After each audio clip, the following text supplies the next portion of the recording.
Okay, so here we are live once again with another McFarlane DC Superpowers unboxing, and this is Superman, not just any Superman. This is Superman from the 1940s Fleischer cartoons. Isn't that a nice piece of artwork they got over here on the side? Looks very reminiscent of the artwork of Joe Shuster, one of the co-creators of Superman. Even got like the right shading under the nose and everything like that. That is a very Fleischer-esque Superman, a very Joe Shuster Superman. He did some model sheets to show the Fleischer guys what was up as far as how to draw Superman, and they did an excellent job translating his version of the character to animation. The Fleischer Superman cartoons of the 1940s are some of the finest, most perfect superhero cartoons ever made. You know, very, very stripped down, very pared down plot, very little dialogue, not much in the way of characterization, but action, action, action. Remember, these were like 10-minute one reel shorts that just showed right before the movie, and they were made with spectacle in mind, and they delivered that spectacle in spades. So the Fleischer iteration of Superman remains to this day one of the most beloved versions of Superman among fans of the character. I was lucky to find this guy at Walmart. He's been tough to find. A lot of people have been looking for him. He was not available at all that I saw on Amazon. I never saw him up for sale in Big Bad Toy Store. I did like a Google search of online retailers trying to find this guy anywhere online. Couldn't find him. I found like a few of them on eBay that people were selling for like $40 or something like that. And I'm like, nah, I'll be patient. I'll find one. I'm sure I'll find one eventually. They want to have Superman and Batman on the shelves. That's why they keep putting these characters out. And I think they wound up short packing this one because fans were complaining that they were seeing too much of Superman, too much of Batman. And I think they were like, okay, fine, we'll short pack these since, you guys are complaining about it. And it turned out it was a version of Superman that everybody really wanted. Now, the Batman one is pretty scarce too. That's that Dark Knight Returns Batman. But honestly, I wasn't too impressed with that one, like from what I've seen of him in pictures. And once I see him in person, hold him in my hands, I might change my mind, decide I want to pick him up. I am, of course, a huge fan of Batman. He's like my favorite character. So, it's hard for me to pass up a Batman action figure. I look at him as it is, and I'm like, it's really not that different from, I've already got the Hush version of Batman and the manga version of Batman, and they're basically the same figure. It's the same sculpt anyway. It's a slightly different paint job. Hell, even the Zur-En-Arr Batman is the same sculpt. So do I really need the sculpt again? And it doesn't really work for me as like a Dark Knight Returns Batman. But, like I said, when I see it in person, I might think it's impressive enough that I just want to buy it on its own. This guy, on the other hand, though, was definitely worth picking up because he's one of my favorite versions of Superman, like, period. And if you've never seen the Fleischer Superman cartoons, I suggest you do yourself a favor once this video is over. They're on YouTube. They're public domain. You can find them. Just look them up on YouTube real quick. Watch one or two of them. The Mad Scientist is the first one.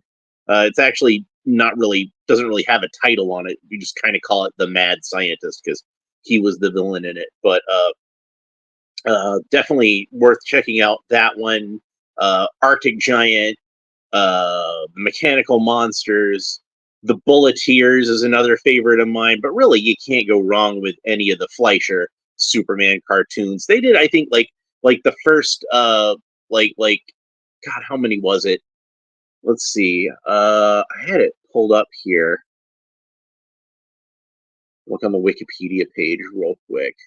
So in total, there were all of them are in public domain.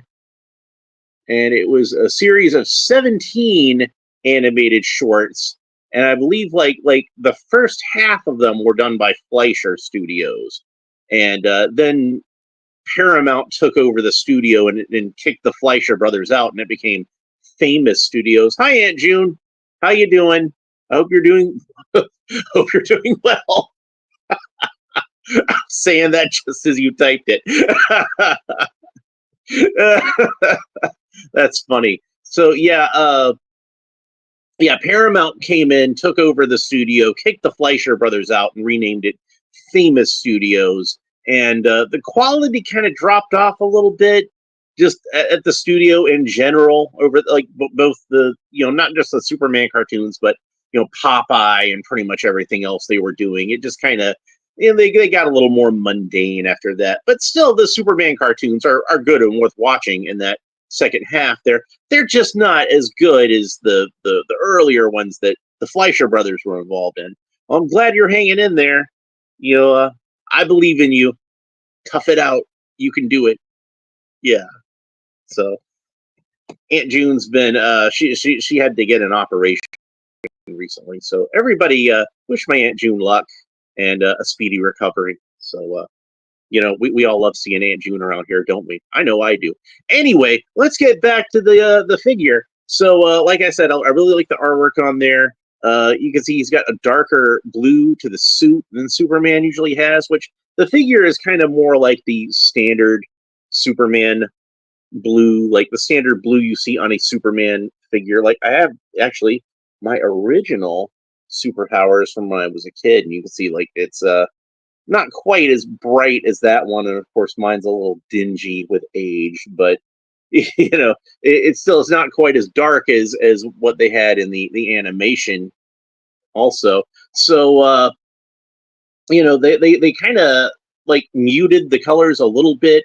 It was a deeper crimson, but still a bright, vibrant red. It just wasn't like quite as bright as you traditionally think of Superman's as being. It was actually the colors were pretty close to what Zack Snyder wound up making Superman's suit, with the darker blue, uh, a still vibrant but deeper crimson color for the cape, and you can see the emblem has a black shield with a yellow trim and a red S, uh, you know, over it. Now, at this time in the comic book history, like Superman's shield was still kind of in a state of flux, and it wouldn't really like solidify into the Superman shield that we know until sometime in like the late 1940s, early 1950s. Like you've seen my Earth 2 Superman figure before that Fleischer made. Oh, thanks, MHD. See, people love you, Aunt June. But you can see, like, even at this point in the 1940s, it still hadn't quite solidified into what we know today. And I do have the his cape fell off, but there's the rebirth version of Superman. He's got a little bit more of the traditional Superman emblem. So we're going to be playing musical capes with this guy also, by the way. We're going to have some fun with that. So let's go ahead and have a real quick look at the back. There's what the back looks like. We got the Brainiac skull ship, which I need to get. The Bug, which as you can see I have. So I'll be opening that probably sometime this week. And the Whirly Bat, which I've already done the unboxing of.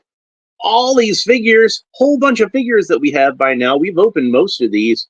We've not opened Dark Knight Batman. We've not opened Gold Superman or Gold Flash. We did do Gold Batman.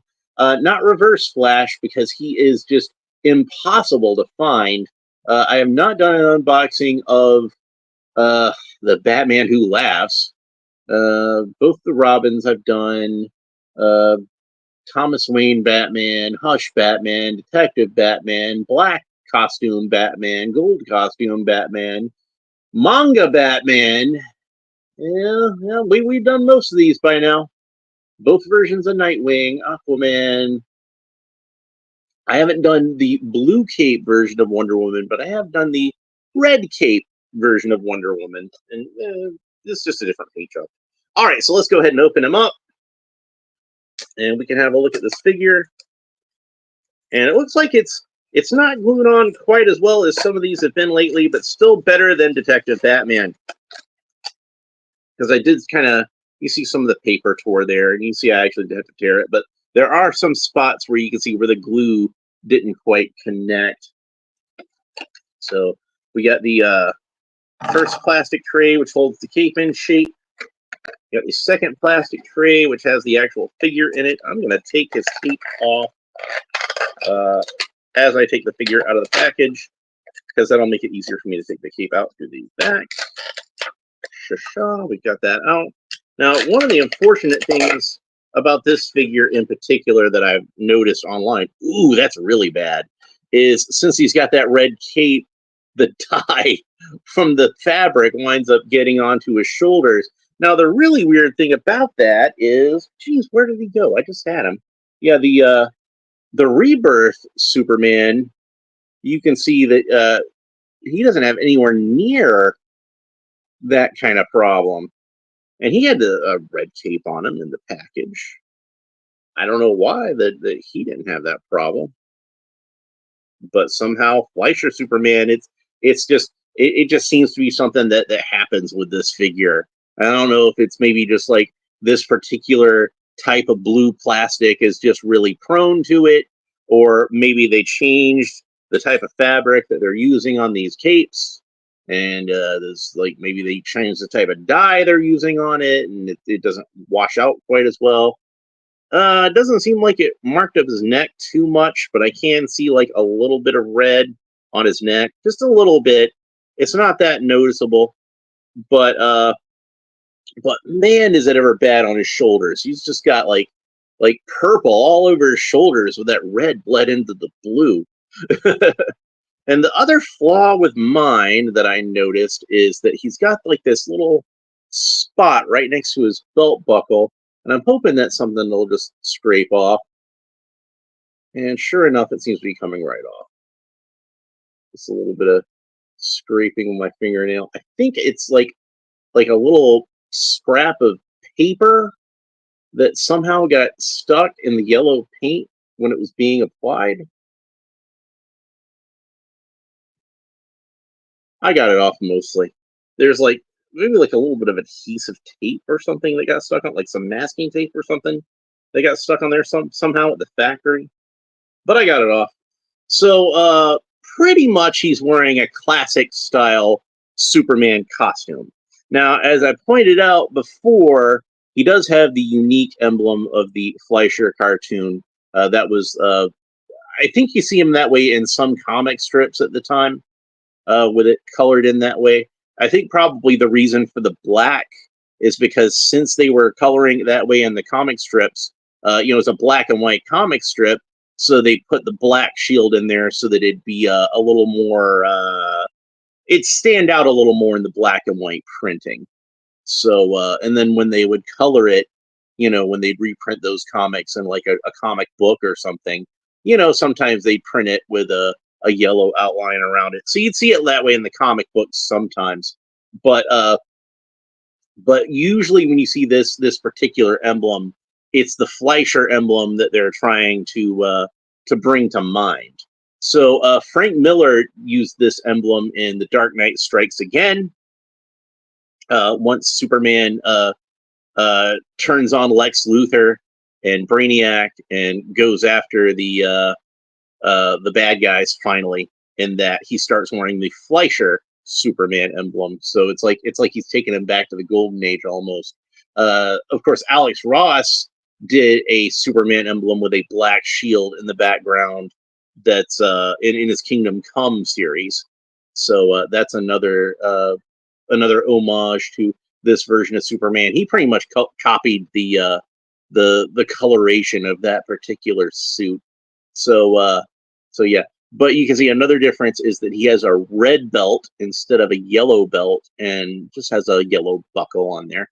So in the later Famous Studios cartoons, by that time they started just kind of not drawing in the belt at all. So it was just a red bodysuit, or I'm sorry, a blue bodysuit with red trunks over it with no belt whatsoever, and the red boots, red cape. So I took the cape off of him when I took it out of the package, but let's go ahead and put it back on him so we can get the full effect of this figure. And it's the newer type of fabric where it's spandex. It doesn't seem like it's quite the same spandex that they were using before. It is a little lighter, I think. And that may explain why it's bleeding a little bit worse than what we're used to. And of course, if you want to make them a little more accurate to how the original superpowers were, you can tuck the corners of the cape underneath the collar, and then it looks a little bit more like a vintage Superpowers cape. But I'm not going to keep this cape on him. And the reason why is because it's way too long for a Fleischer Superman cape. You see it got a little wrinkled up in the package right there. So the Fleischer Superman cape really only came about down to his knees. You know, usually they drew Superman with a shorter cape in the comic strip at the time anyway, both in the comic books and the newspaper comic strip. So I do have handy one of Wonder Woman's capes from one of the many Wonder Woman figures that I bought for custom purposes. And I think this will look perfect when we get it on Superman. And bingo. That is a little more accurate to what Superman's cape would have looked like in those old cartoons. We can kind of tuck that under a little bit, like with the older Superpowers capes. And I believe that's the cape that I'm going to keep on him for display. I'll wind up putting the Mcfarlane cape back on there so I can take my thumbnail picture and some of the pictures I'm going to put on Facebook. But that leaves me with the question of what I'm going to do with this cape in the long term, because I do actually have a plan for it. Here's something pretty neat. So I got a while back on eBay in a lot of figures. I got this animated Superman figure, and he's pretty cool. This is from the old Superman animated series in the 90s, and he's in pretty good shape. He's got like a little bit of paint rub on his spit curl there, but I think I can fix that pretty easily. It's just black paint. The emblem, really good shape. That was the main thing I was looking for as far as any Superman figure goes. I always want to make sure that the emblem is in really good shape, because if his hair is a little scuffed up or his boots are a little scuffed up, if he's got like a little bit of paint rub on his knuckles or whatever, that's pretty easy to fix. I can repaint that. But the emblem is always a tricky thing to redo. I mean, you can see like on my childhood, the one I've had since I was a kid, my old Superman figure, like all of his emblem rubbed off. It was just like the yellow part was left. So I wound up repainting that years later with model paint, and it was, I didn't get it perfectly. I didn't have any reference to a Superpowers Superman emblem at the time, so I got it about as close as I knew how to. But it turned out pretty well, I think. So, especially since I was a younger guy. But yeah, if I can get one with a perfect emblem like this, I'm going to want one. But this is not the cape that originally came with this figure. This one came with a plastic cape. And I've been meaning to make him a new cape, but I just haven't gotten around to it. So it occurs to me that if I'm not going to use this cape on this Superman, I can use it on this Superman. This is the cape that actually came as part of the lot, and it's not the cape that originally came on this figure. This is actually a cape from a Toy Biz Superman. So I don't currently have a Toy Biz Superman, but when I get one, I'll have that cape put on him. But hey, I got this cape from the Fleischer Superman. Let's see what he looks like with. Oh, that looks cool. I think that's that works better on this animated Superman than this animated Superman, if I'm being quite frank about it. So but yeah, here's two generations of the animated version of Superman. We've got the OG from the 1940s and this guy from the 1990s, and they look pretty cool together. You can almost imagine like a Crisis on Two Earths thing going on, where these two finally team up and meet. So that would be pretty cool. So yeah, let's go over the articulation on this guy. I'm going to take his cape off so I can do that a little more easily. So Superman's head rotates all the way around. Arms rotate all the way around at the shoulders, and that's the only arm articulation that this guy has, because he's supposed to be a vintage 1980s style action figure, and back in the 1980s, 5 points of articulation, that's how we rolled. That's what we got. And in fact, Superpowers was a little more special because we got a little bit of extra articulation. So Superman's leg can kick forward about that far, can kick backwards about that far, and most 80s action figures, that's about the range of motion you got. But with a Superpowers figure, we also got knee articulation, and his knee kicks back about that far. So also, Superman has, eyelashes painted in on this figure, which the first McFarlane Superman did not. It had just plain blue dots in the eyeballs, like how the original Superman did. But I don't think it works out that well with the Fleischer sculpt. It looks fine on the old Kenner sculpt, but for whatever reason on the McFarlane one, it doesn't look as good just to have like the blue dots. So he needs those eyelashes, I think. So what else is there to say about this guy? I think that's about it. I think that's everything I need to say. If you can find him, definitely pick him up. He's a cool figure. He's worth having. Like it's almost a perfect Superman action figure. Like I said, for this version of Superman, I feel like this cape is a little bit too long, and like I said, unfortunately, you get the bleed into the shoulders, and that's a sad byproduct. From what I understand, and I've used this to get such stains out of figures before. From what I understand, Zit cream can get it off. What you want to do is spread a little bit of that on there and leave him outside in the sun so he soaks in some UV rays for like an hour or so. Bring it back in, clean it off, repeat if necessary. But I noticed when I did it with the figure that I tried that technique on, is like when I first washed off the Zit cream, I thought, oh, it looks like it didn't work. That stain's still there. But when I came back and checked the same thing like days later, then it was gone. So it'll keep working even after you wash it off. It's magical stuff. So so yeah, I'm gonna get some of that and try it on Superman's shoulders, and hopefully that'll do the trick. Anyway, that's it for this episode. Hope you enjoyed it.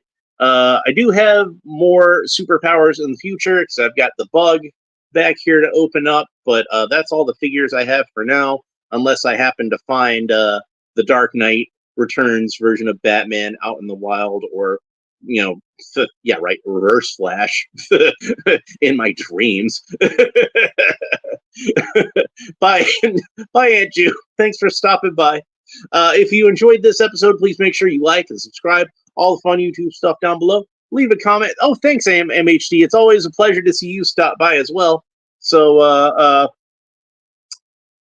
yeah, that's it. But yeah, thanks for stopping by. It's good to see you.